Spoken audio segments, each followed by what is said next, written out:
নদীর মাঝি বলে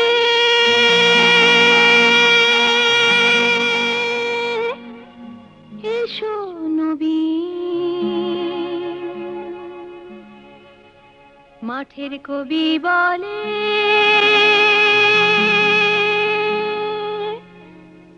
এসো নবীন। দেখেছি দূরে ওই সোনালি দিন, দেখেছি দূরে ওই সোনালি দিন। প্রিয় দর্শক, শুভেচ্ছা সবাইকে। আমন্ত্রণ জানাচ্ছি কৃষি, খামার ও উন্নয়নমূলক অনুষ্ঠান সোনালী দিনে। আজ আমরা এসেছি চলন বিলে।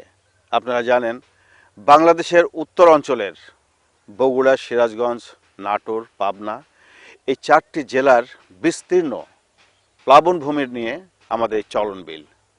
চলন বিলের কিন্তু একটা ঐতিহ্য রয়েছে। চলন বিল মানেই হচ্ছে মাছের আধার, প্রাকৃতিক মাছের আধার। সেটা হয় বর্ষায়। কিন্তু আপনারা দেখে আশ্চর্য হবেন, আমরা এখন যেখানে দাঁড়িয়ে আছি এটাও কিন্তু চলন বিলের একটি অংশ। এখন শুষ্ক মৌসুম, এখন কিন্তু পানির অস্তিত্ব কোথাও নাই। এখন আমরা দেখতে পাচ্ছি সরিষার সবুজ হলুদের এক মহা সমারোহ। এখানে নাচানাচি করছে নানা ধরনের কীট পতঙ্গ, মৌমাছি। এবং এই জমিনেই উৎপাদন হবে শস্য, এবং কিছুদিন পরেই যখন আবার বর্ষা শুরু হবে তখন আমরা যেখানে দাঁড়িয়ে আছি আমাদের মাথার উপর দিয়ে কিন্তু পানির প্রবাহ চলতে থাকবে, এবং তখন কিন্তু নিয়ম অনুযায়ী প্রাকৃতিক মাছের পরিপূর্ণ হয়ে যাওয়ার কথা।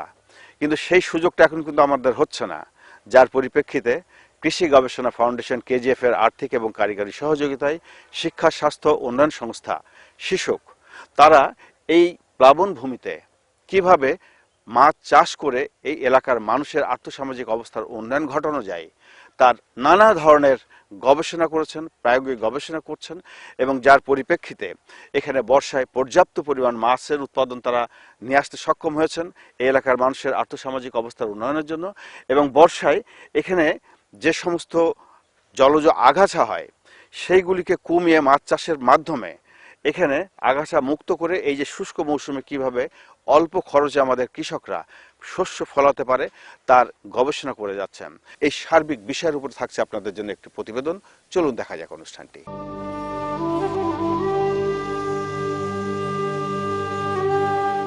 বর্ষায় বাংলাদেশের উত্তরের পাবনা, সিরাজগঞ্জ, নাটোর ও বগুড়া জেলার 8টি উপজেলাকে বাহুবন্ধন করে রাখে চলন বিল।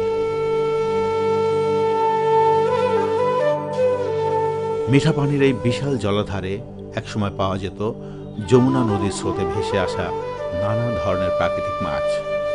কিন্তু বিল অভ্যন্তরের মাছের আবাসস্থলগুলো ভরাট হয়েছে বহুদিন আগে থেকেই। উত্তরের মৎস্য ভাণ্ডার খ্যাত চলন বিলে এখন আর মাছের প্রাচুর্যতা নেই বললে চলে। তবে কথায় আছে, প্রয়োজন মানুষকে বাঁচতে শেখায়। সত্যিই বর্ষার পানির উন্মত্ত স্রোতধারাকে নিয়ন্ত্রণ করে সমাজবদ্ধ মানুষ শত শত বিঘা জমিতে মাছের চাষ শুরু করেছে। আর সংগঠিত জনগোষ্ঠীকে সমাজভিত্তিক ধারণার ভিত্তিতে মাছ চাষে সহায়তা করছে কৃষি গবেষণা ফাউন্ডেশন কেজিএফ। কেজিএফ এর আর্থিক ও কারিগরি সহায়তায় TF10 শীর্ষক গবেষণামূলক প্রকল্পটি শুরুতে নাটোরের গুরুদাসপুরে বাস্তবায়ন করেছে শিক্ষা, স্বাস্থ্য ও উন্নয়ন সংস্থা শিশু।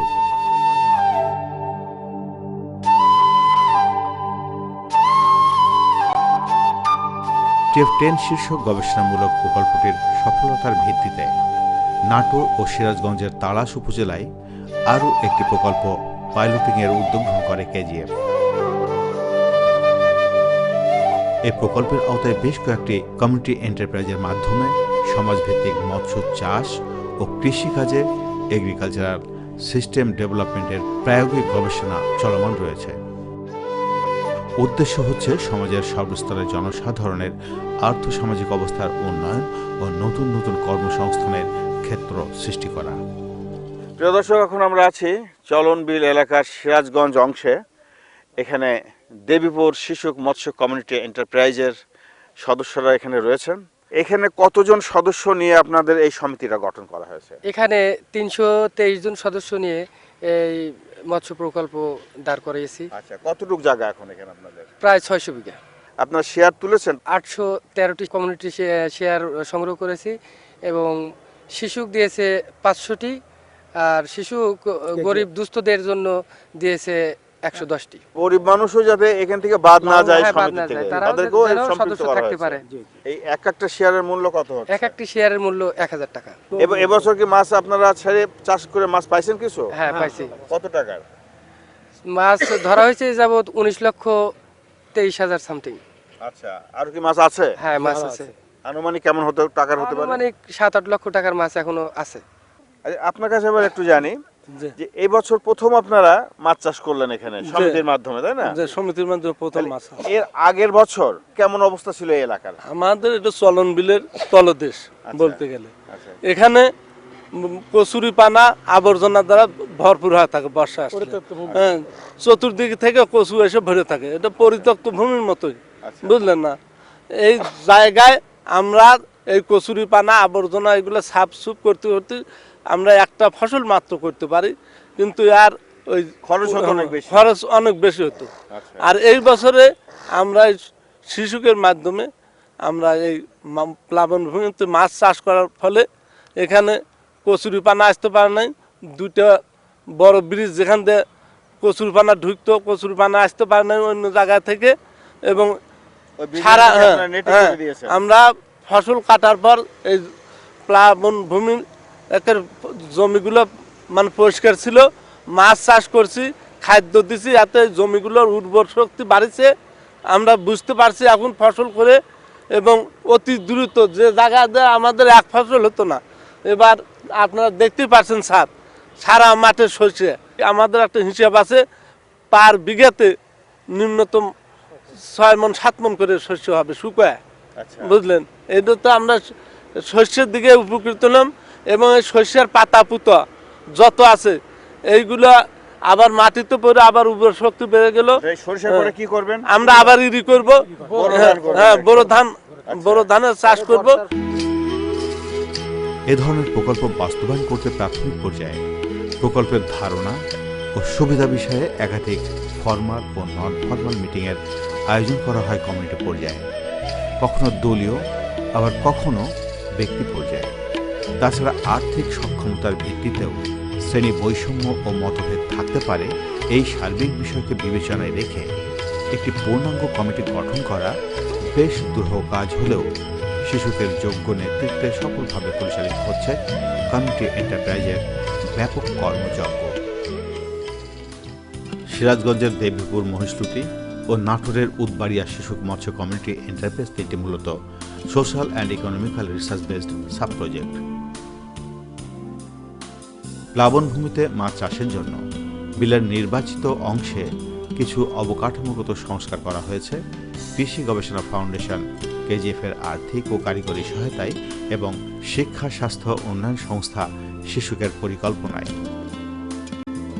চাষিদের মাছ চাষকে লাভজনক করতে মৎস্য অধিদপ্তর সহায়তায় মাছ চাষ বিষয়ক প্রশিক্ষণের ব্যবস্থাও করা হয়েছে।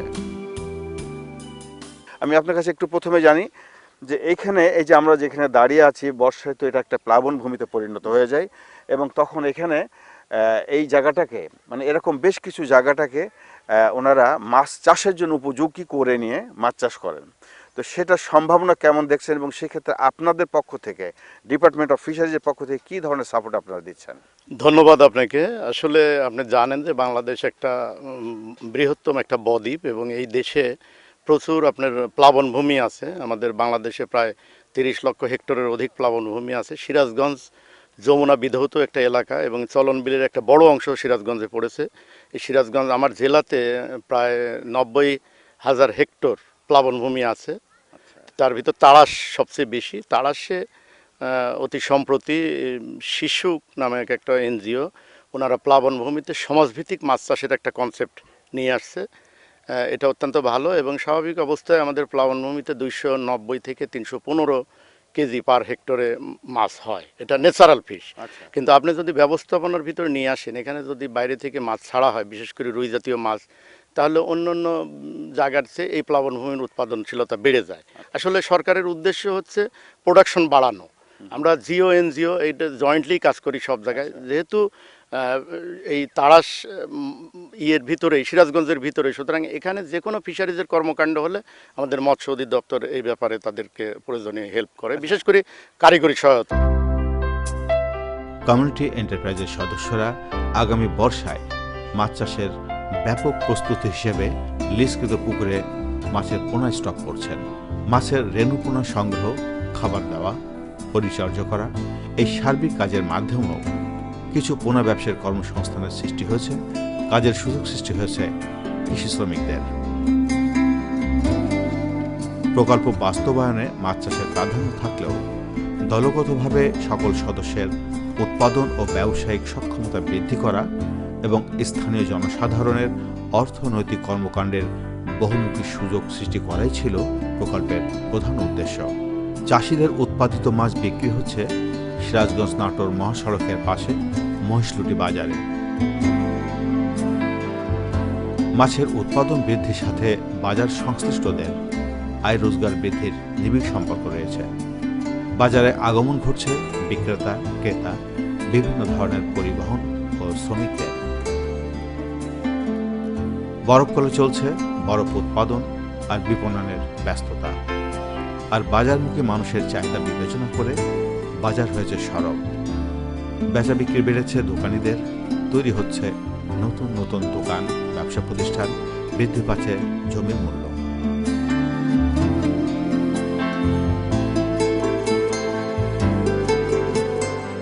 মাছের উৎপাদন প্রাচুর্যতার সাথে পর্যাপ্ত শুটকি উৎপাদনের নিবিড় সম্পর্ক রয়েছে।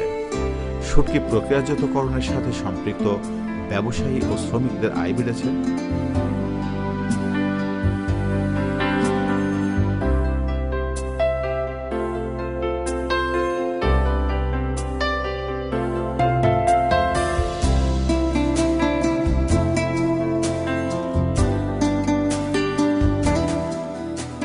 সর্বোপরি গ্রামীণ অর্থনীতিতে ইতিবাচক প্রভাব পড়তে শুরু করেছে প্রকল্প সহায়তায়।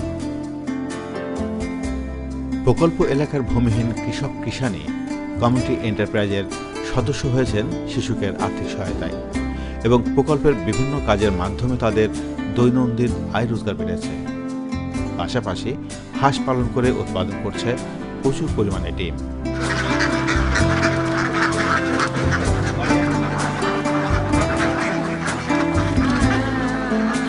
খামারিরা জানালেন, এখানে হাঁস পালনে খাদ্য বাবদ তেমন একটা খরচ হয় না। আমন ও বড় মৌসুমে হাঁসের দল ক্ষেতের পোকামাকড় খেয়ে উদরপূর্তি করে, ফলে ধানের কীটনাশক দেওয়া লাগে না। আবার বর্ষায় প্লাবনভূমির শামুক বগলি খেয়ে জীবন ধারণ করে হাঁসগুলি।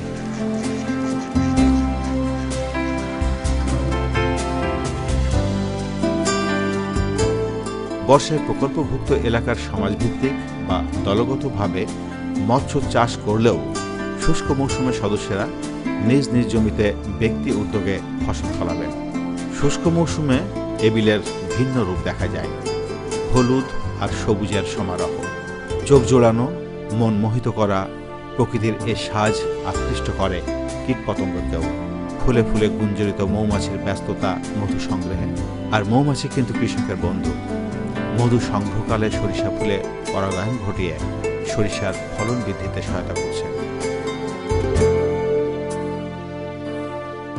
আর এই মোক্ষম সুযোগটুকু কাজে লাগাতে আমন্ত্রণ করা হয়েছে মৌচাষীদের।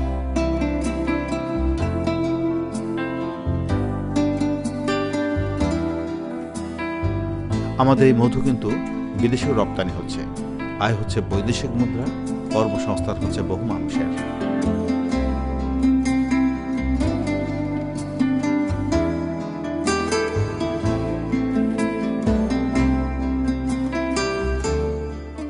আমাদের সাথে রয়েছে মৌচাষী সালাউদ্দিন ভাই। আপনার দেশের বাড়ি কি এখানে না অন্য কোথাও? আমাদের দেশের বাড়ি সাতক্ষীরা জেলা থেকে। এই এলাকায় সরিষা নতুন করে লাগাচ্ছে, তো যার কারণে আমরা এই এলাকায় আইছি। অনেক সরিষা দেখছি, যার কারণে আমরা মধু উৎপাদন করব বলে সাতক্ষীরা থেকে এই এলাকায় আইছি, সিরাজগঞ্জে। আচ্ছা, আগে কিন্তু এই বিলে সরিষা খুব একটা চাষ হতো না, কিন্তু এই যে প্রকল্প শুরু হওয়ার পরিপ্রেক্ষিতে, এই যে কমিউনিটি এন্টারপ্রাইজ যে প্রকল্প, তার পরিপ্রেক্ষিতে এখানে সরিষা চাষের একটা সুযোগ তৈরি হয়েছে। এবং যার পরিপ্রেক্ষিতে ওনার কথা অনুযায়ী উনি যেটা বলতে চাচ্ছেন যে এখানে পর্যাপ্ত পরিমাণে সরিষা উৎপাদন হচ্ছে এই শুষ্ক মৌসুমে, এরপরে এখানে বোরো ধান চলে আসবে। কতগুলি বক্স বসিয়েছেন এখানে? আমাদের 140-45টা বাক্স আছে আমাদের এইখানে। আচ্ছা, একটা বাক্সে কতটুকু মধু হতে পারে?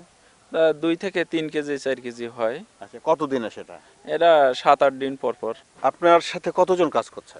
আমাদের সাথে কাজ করছে 3 থেকে 4 জন কাজ করছে। এটি কৃষি গবেষণা ফাউন্ডেশন কেজিএফের আর্থিক ও কারিগরি সহায়তায় পরিচালিত প্রকল্পভুক্ত এলাকার দৃশ্য। পাশে রয়েছে প্রকল্প বহির্ভূত প্লাবনভূমি।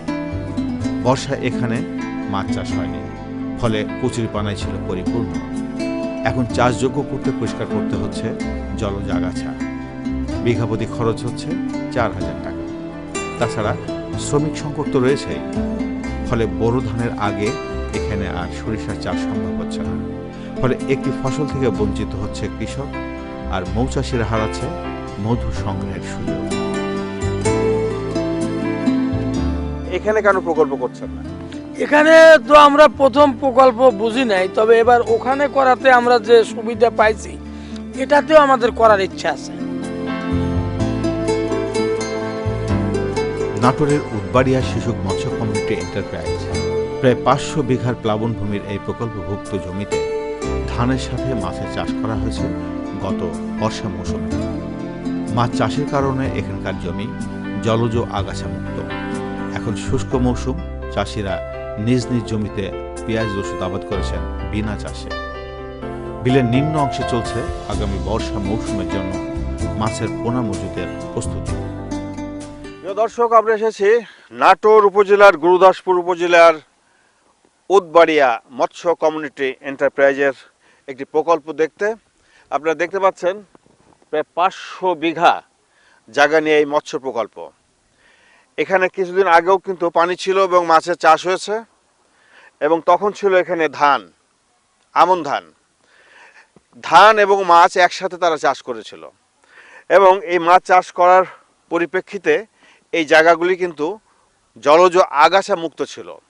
পানি নেমে গিয়েছে, মাছ ধরা শেষ, এখন কিন্তু তারা এখানে বিনা চাষে রসুন করতে পেরেছে। মাঠ ভরা কিন্তু আপনারা দেখতে পাচ্ছেন সবুজ, এখন রসুন চাষ হচ্ছে, এবং এই রসুনের পরেই কিন্তু তারা আবার বোরো ধান করবে। এই যে আমরা দেখতে পাচ্ছি পিছনে বোরো ধানের বেডতলা তারা তৈরি করেছে, রসুন উঠে যাবে, তারপরেই তারা চলে যাবে আবার বোরো ধানে। এবং সবচেয়ে মজার বিষয় হলো যে এখানে যে বোরো ধানটা, আমন ধানটা তারা করেছিল, এই গাছ পড়ে আছে, আপনারা দেখছেন যে কত বড় গাছ এগুলি, মানে পানির সাথে সাথে এগুলি বাড়তে থাকে, পানি বাড়বে এই ধান গাছও বাড়বে। মানে এটা কিন্তু আমাদের বাংলাদেশের ঐতিহ্য, এই আমন ধানগুলো, এই জাতগুলো কিন্তু আদিকাল থেকে আমাদের এই সমস্ত প্লাবনভূমি যেখানে, সেখানে এই ধরনের জাত চাষ করা হতো। পানির বর্ষায় পানি যত বাড়তে থাকে ওই ধানও তত বাড়তে থাকে। তো এখন এই যে মৎস্য প্রকল্প করা হয়েছে কৃষকদেরকে সংগঠিত করে, এখানে প্রায় 500 বিঘা জায়গা আছে, এবং সদস্য সংখ্যাও রয়েছে কত আপনাদের এখানে? 153 জন কৃষক তারা এই সমিতি করেছে। এই সমিতির মাধ্যমে এখানে সমন্বিতভাবে মৎস্য চাষ করা হচ্ছে, এবং এই শুষ্ক মৌসুমে তারা সবজি বা ধান, মশলা জাতীয় সবজি এগুলো তারা করছেন। তো আমি আপনাদের কাছে একটু জানবো প্রথমেই যে এই যে প্রকল্পটা করার আগে আপনারা এখানে বর্ষায় কি করতেন? বর্ষার সময় এখানে শুধু পড়েই থাকতো, কোনো কাজে আসতো না। তো শিশু করে এখানে এসে আমাদের সাথে বসে আলাপ আলোচনার মাধ্যমে তো হয়তো যুক্তি পরামর্শ যে এইভাবে চাষ করলে এখানে হয়তো উপকৃত হবে কৃষক। তো ওনার প্রথমে আপনারা গ্রুপ করলেন? হ্যাঁ, প্রথমে আমরা গ্রুপ করে ওনার সাথে ওদের কথা অনুযায়ী আমরা সবাই শেয়ার হয়তো কেনা শুরু করলাম আর কি, করে ওদের সাথে পরামর্শ অনুক্রমেই আমরা এখানে চাষ করা শুরু করলাম। আপনারা কি ফান্ড তৈরি করেছেন, শেয়ার ছেড়েছেন? হ্যাঁ, শেয়ার ছেড়েছি। কত টাকা হলো আপনাদের? আমার শেয়ার হোল্ডার 153 জন। আচ্ছা, আর শেয়ার উঠছে হলো 11 লক্ষ সামথিং। আচ্ছা, সেই টাকা দিয়ে আপনারা কি করেছেন? সে টাকা দিয়ে আমরা মনে করেন যে পোনা ছেড়ছিলাম, পোনা ছেড়ার পর আপনার মাঠ পরিষ্কার করছি, মাছের খাবার দিছি। আচ্ছা, এখন তো আপনার মাছের সময় না, এখন তো আপনার কৃষি কাজের সময়। যার যার জমি সেই তো কাজ করছে, তাই না? জি, যার যার জমি সেই কাজ করছে, ইচ্ছা মতো ফসল রোপণ করতেছে, বপন করতেছে, যেমন এখন আমরা দেখছি রসুন হচ্ছে, এরপরে বড় ধান করবেন, বড় ধান করবে। তারপর যখন পানি আসবে তখন আবার এই সমস্ত জমি 500 বিঘা জমি চলে আসবে আপনাদের কমিউনিটির হাতে, জি জি, তাই না? কমিটির হাতে। তখন সেই যে মাছটা হবে সেই মাছটা হবে সবার, সবার সবার সমাজভিত্তিক মৎস্য চাষ, তাই না? তো সেই মৎস্য চাষে কেমন লাভ হচ্ছে আপনাদের সেটা একটু যদি বলেন। প্রথম বছর হয়তো বা খুব লাভ হবে না, ক্ষতিও হয়তো বা যাবে না, এই পরিমাণ হয়তো বা হবে। আগামী বছর কেমন আশা আগামী করছেন? বছরের জন্য আমরা আশা করি যে আগামী বছরে খুব একটা ভালো লাভ পাবো আমরা। এই কার্যক্রমের সাথে সম্পৃক্ত করেছেন এলাকার বহু কৃষককে, প্রতিটা কমিউনিটি এন্টারপ্রাইজে আপনি এদেরকে সম্পৃক্ত করছেন, তাতে করে এই যে জনগোষ্ঠী, এই এলাকার স্থানীয় জনগোষ্ঠী, তাদের মধ্যে যে সম্প্রীতির বন্ধনের যে ব্যাপারটা সেটা একটু যদি বলেন। প্লাবনভূমিতে সমাজভিত্তিক এই যে কমিউনিটি এন্টারপ্রাইজের মৎস্য চাষের মূল ভিতটাই হচ্ছে যে আমরা সবাই মিলে একটা এন্টারপ্রাইজ করেছি, যেটা একটা পুকুরেও অনেক সময় দেখা যায় যে 5 ভাই মিলে একটা পুকুর চাষ করা যায় না বলে সেটা অব্যবহৃত থাকে। আর প্লাবনভূমিতে যে শত শত বিঘার যে জায়গাগুলো, সেখানে তো এটা আরও বেশি সবচেয়ে কঠিন একটা কাজ। যে আমাদের যেমন এই প্রকল্পে আমরা প্রায় 153 জন কৃষককে আমরা একত্রিত করেছি 500 বিঘা জমিতে, এটা সবাই একমত হওয়ার কারণে কিন্তু আমরা এটা করতে পেরেছি। এবং এটা কিন্তু একটা ভিন্ন সমাজ হিসাবে দাঁড়িয়ে গেছে আজকে। আমরা সবাই প্রতিদিন আমরা নিজেরা আলোচনা করছি কি মাছ ছাড়বো, কি খাওয়াবো, কখন মাছ ধরবো। এই যে একটা সামাজিক বন্ধন তৈরি হচ্ছে, এটাতে আমাদের সমাজের অনেক বিভেদকে আমাদেরকে দূর করে দিচ্ছে। নিজে কি বলবো যে এতে করে এদের সামাজিকভাবে এরা খুব শক্তিশালী হয়ে উঠছে এই মানে নিশ্চিতভাবে, কারণ হচ্ছে যে একদিকে তো তাদের সামাজিক বন্ধন তো বাড়ছে, কিন্তু আরেকটা জিনিস হচ্ছে যে এরা সবাই কিন্তু এন্টারপ্রেনার বা ব্যবসায়ী হিসাবে কিন্তু আত্মপ্রকাশ করছে। তাদের এখন সবার মধ্যে একটা আত্মবিশ্বাস জন্মেছে যে এতগুলো মানুষ একত্রিত হয়েও একটা কিছু করা যায় এবং সেখানে কিভাবে ব্যবসা করা যায়। এবং এটার সাথে কিন্তু আজকে হয়তো প্রথম বছর বলে হয়তো আমাদের অত বেশি ব্যবসার বিষয়গুলো দেখা যাচ্ছে না, কিন্তু আগামী বছর ইনশাল্লাহ কেউ হয়তো এটাতে মাছের সাপ্লাই দিবে, কেউ খাদ্য সাপ্লাই দিবে, কেউ মাছ বিক্রি করবে। অনেক রকম ব্যবসার ব্যবস্থাপনা, মানে নতুন নতুন ব্যবসার সম্ভাবনা এখান থেকে তৈরি হবে। যে সমাজভিত্তিক মৎস্য চাষের পাশাপাশি যে জায়গাগুলিতে নিয়ে আপনারা মৎস্য চাষ করছেন, এই কৃষকের এই জায়গাগুলিকে আমরা সমাজভিত্তিক চাষের আওতায় আনতে পারি কিনা আমরা কৃষিকাজের জন্য। আমি একটু আগে বলেছি যে এটা আসলে মানুষের মধ্যে সেই আত্মবিশ্বাসটা জন্মায় যেটাতে আমরা একত্রিতভাবে কি করা যায়। সুতরাং আমরা হয়তো আজকে মাছ করতেছি, এই কৃষকরাই হয়তো একসময় চিন্তা করবে যে আমরা সবাই মিলে কিভাবে আমাদের জমিগুলোকে একত্রে চাষ করব। প্রিয় দর্শক, আমরা অনুষ্ঠান শেষ করার আগে আপনাদের উদ্দেশ্যে বলতে চাই যে এই ধরনের উদ্যোগ আমাদের বাংলাদেশে যে কমিউনিটি এন্টারপ্রাইজের মাধ্যমে যে মাছ চাষ হচ্ছে, শুধু মাছ কেন, আমরা কমিউনিটি এন্টারপ্রাইজের মাধ্যমে কৃষিকাজেও কিন্তু সম্পৃক্ত করতে পারি আমাদের এই বিশাল কৃষি সমাজকে, কৃষক সমাজকে। তাতে করে এই যে এরা যখন উদ্যোক্তা হয়ে যাবে, এরা তখন নিজেরা সংগঠিত হবে, সংগঠন করবে এবং যত রকম মেকানাইজেশন আছে কৃষিতে, সেটা কিন্তু তখন তাদের জন্য সহজ হয়ে যাবে।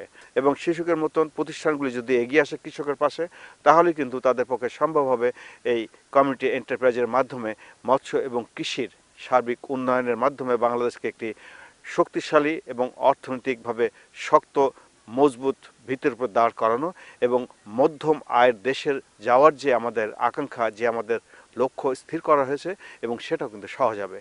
আজ এ পর্যন্ত, আগামী অনুষ্ঠানে আবার দেখা হবে। সে পর্যন্ত ভালো থাকুন, সুস্থ থাকুন। আল্লাহ হাফেজ। দেখেছি দূরে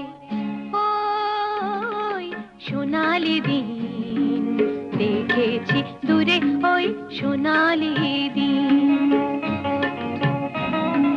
নদীর মাঝি বলে